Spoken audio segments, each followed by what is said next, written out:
در یک نظام اسلامی، در یک جامعه اسلامی، در یک اداره اسلامی تکلیف به هیچ وجه قابل قبول نیست.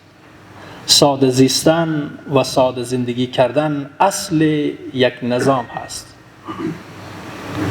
حضرت عمر رضی الله تعالی عنه به هر والی توصیه ای بود که باید مثل مردم زندگی بکنه، به خاطر اینکه عموم مردم نمیشه که زندگی از اونا در سطح بالای قرار بگیره، امکانات اقتصادی برای همه میسر نمیشه، اما می شود که مسئولین و خادمین مثل مردم باشه و ساده زندگی کنه و ساده رفت آمد داشته باشه.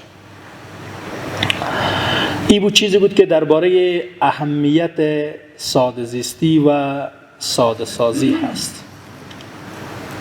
چیزی که تجربه‌ای که ما داریم از ساده سازی پروسه های مغلق در اداره تعلیمات تکنیکی و مسلکی، لله الحمد، هم برای ما خوب بوده، هم در شفافیت نقش اساسی داشته، هم در عدالت نقش اساسی داشته، هم در کاهش عبور رفت آمد مراجعین ما.